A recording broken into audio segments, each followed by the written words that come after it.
दुनिया की नजर में हीरो बने ईरान के सुप्रीम लीडर खामेनेई का खौफ अब अमेरिका के अंदर भी दिखा। खामेनेई से बात करने को तैयार अमेरिका। मुस्लिम मुल्कों को भी मिला बड़ा सबक। ईरान के 3 बड़े परमाणु संयंत्रों नतांज, इस्फहान और फोर्दो को बर्बाद करने के अमेरिका और इजरायल के दावे के बीच नए खुलासे हो रहे हैं, जिसने सनसनी मचा दी है। कहा जा रहा है कि ईरान से 16 ट्रकों में भरा 400 किलो संवर्धित यूरेनियम गायब हो गया है। ना तो इसकी खबर अमेरिका को है और ना ही इजरायल को। इस यूरेनियम की खोज में इजरायल ने तेहरान पर जबरदस्त बमबारी भी की। अमेरिकी खुफिया रिपोर्ट ने इजरायली अधिकारियों के हवाले से कहा कि B-2 बॉम्बर्स के धमाकों के पहले ही ईरान ने अपना यूरेनियम भंडार अज्ञात जगह की ओर भेज दिया था। अमेरिकी उपराष्ट्रपति JD वेंस ने भी इस बात को स्वीकार किया है। वेंस ने कहा कि लापता यूरेनियम पश्चिमी देशों से आगे सौदेबाजी का बड़ा हथियार साबित हो सकता है और उसने 60% यूरेनियम संवर्धित कर लिया है। इसे बस 90% तक संवर्धित करने की जरूरत है और उससे न्यूक्लियर हथियार बन सकता है। ईरान के पास जो यूरेनियम है उसकी मदद से वो कुछ ही दिनों में 1 या 2 नहीं पूरे 10 परमाणु बम बना सकता है। और इस खबर ने इजरायल को चिंता में डाल दिया है, क्योंकि यह माना जा रहा है कि अगर भविष्य में ईरान के पास परमाणु बम आ जाता है तो उसका संभावित इस्तेमाल इजरायल के खिलाफ हो सकता है। ऐसे में नेतन्याहू की नींद उड़ी हुई है। ऐसे में ईरान से सीजफायर के बाद यह कहा जा रहा है कि इस जंग में इजरायल को जबरदस्त हार मिली है। लेकिन सबसे बड़ी बात तो यह है कि आज पूरी दुनिया में खामेनेई का कद सबसे ज्यादा बढ़ गया है। ईरान शिया मुल्क है, लेकिन सुन्नी मुसलमान भी आज खामेनेई को अपना नेता मान रहे हैं। तो कैसे अकेले खामेनेई के सामने झुके ट्रंप और नेतन्याहू? मुसलमानों ने भी माना इजरायल और अमेरिका को जवाब देने की ताकत अकेले खामेनेई में। तो खामेनेई का क्यों बढ़ता दिख रहा है अमेरिका और इजरायल में खौफ, और कैसे ईरान ने जीती जंग? आज हम इसी सवाल पर करेंगे इस स्पेशल रिपोर्ट में बात। नमस्कार, मैं आराधना। तो शुरू करते हैं हमारी ये खास रिपोर्ट। इस जंग में इजरायल की दूसरी सबसे बड़ी हार थी उसके शहरों में मची तबाही। इजरायल के वजूद के बाद ये पहली जंग थी जिसमें इतने बड़े पैमाने पर इजरायली शहरों पर हमले हुए।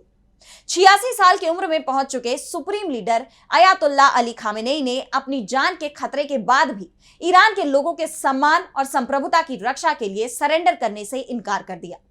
साथ ही यह भी साफ कर दिया कि ईरान के लोग फलस्तीन के लिए अपनी आखिरी सांस तक लड़ते रहेंगे, जिसके बाद ईरान का सम्मान पूरी दुनिया के मुसलमानों में बढ़ गया है।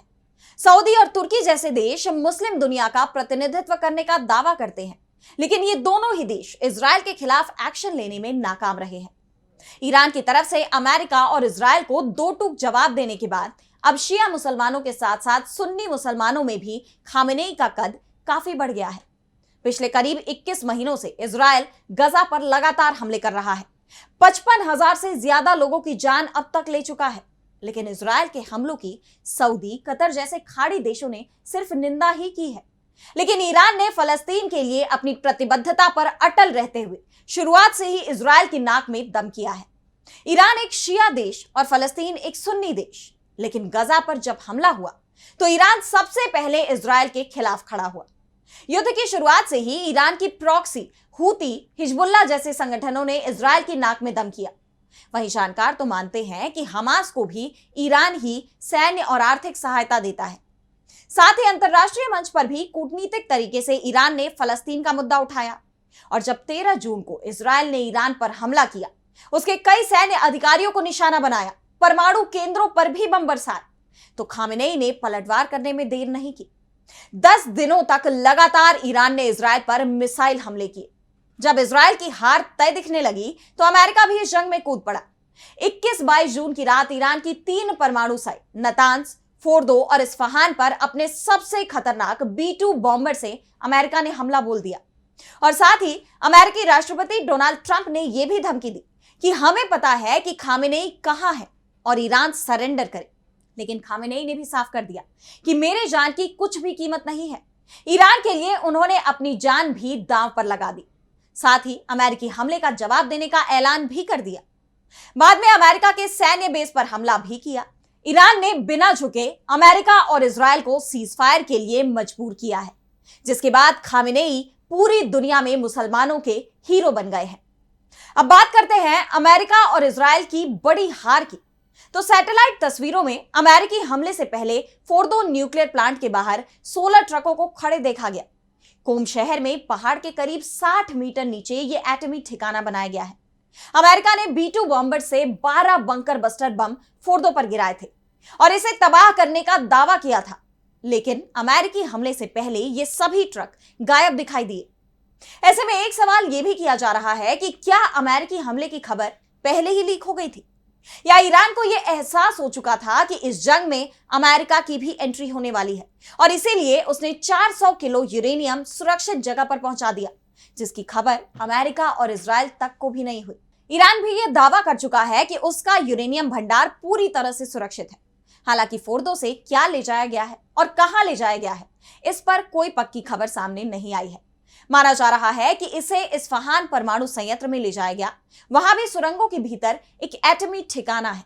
परमाणु निगरानी संस्थान IAEA के प्रमुख चीफ राफेल ग्रोसी ने कहा कि हमने एक हफ्ते पहले इसका निरीक्षण किया था। यह बेहद जरूरी है कि जल्द से जल्द वहां हमारी पहुंच कायम हो। लेकिन सबसे बड़ी बात तो यह है कि अब ईरान की तरफ से परमाणु अप्रसार संधि यानी NPT से ही बाहर निकलने की तैयारी शुरू हो गई है। और अगर ईरान इस संधि से बाहर निकल जाता है तो फिर IAEA के लिए ईरान के परमाणु संयंत्रों की जानकारी रखना, उसकी जांच करना ही मुश्किल हो जाएगा। IAEA की तरफ से कहा गया है कि उसने ईरान के विदेश मंत्री को बैठक का प्रस्ताव दिया है। ईरान का कहना है कि उसका परमाणु कार्यक्रम शांतिपूर्ण उद्देश्यों के लिए है, लेकिन अमेरिका और इजराइल को इसे लेकर भरोसा नहीं है। इजराइल का हमला करने से पहले ही कहना था कि ईरान परमाणु बम बनाने के काफी करीब पहुंच चुका है। वहीं अमेरिका की खुफिया एजेंसियों का कहना है कि ईरान अभी परमाणु बम बनाने से 3 साल पीछे है। इस बीच न्यूयॉर्क टाइम्स की रिपोर्ट में कहा गया कि ईरान ने शायद पहले ही यूरेनियम भंडार और जरूरी उपकरण अज्ञात स्थान पर सुरक्षित भेज दिए हैं। संभावना तो यह भी है कि रूस या चीन की मदद से ईरान इस यूरेनियम से परमाणु हथियार बना सकता है। इस रिपोर्ट में यह कहा गया है कि अमेरिका या इजराइल का हमला अपने मकसद में कामयाब नहीं रहा। इस बीच जंग समाप्त होते ही ईरान की तरफ से यह साफ कर दिया गया है कि वो अपने परमाणु संयंत्रों को नुकसान का आकलन करेगा और जल्दी ही इसे चालू करेगा। यह माना जा रहा है कि रूस की मदद से यह संयंत्र कुछ ही महीने में फिर से चालू हो सकते हैं। अमेरिकी खुफिया एजेंसी का दावा है कि अगर भारी नुकसान हुआ है तो ईरान का परमाणु कार्यक्रम 3 साल पीछे चला जाएगा, लेकिन रूस और चीन ने मदद की तो 1 साल में ही इस नुकसान की भरपाई हो जाएगी। लेकिन नुकसान उतना नहीं हुआ जिसका दावा अमेरिका की तरफ से किया जा रहा है, तो फिर जल्दी ही ईरान के परमाणु कार्यक्रम फिर से शुरू हो जाएंगे। और यह बात तो अमेरिका भी मान रहा है कि ईरान का समृद्ध यूरेनियम पूरी तरह से सुरक्षित है, जो भविष्य में उनके लिए संकट बन सकता है। यानी ईरान जल्दी ही परमाणु बम बना सकता है, जिसका पहले इजराइल दावा कर रहा था। लेकिन अब ईरान की तैयारी के बाद यह कहा जा रहा है कि जो डर इजराइल को लग रहा है वो जल्दी ही सच साबित हो सकता है।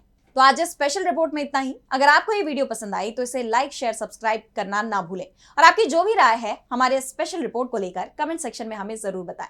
फिलहाल बाकी खबरों के लिए देखते रहिए DB लाइव और मुझे दीजिए इजाजत। नमस्कार।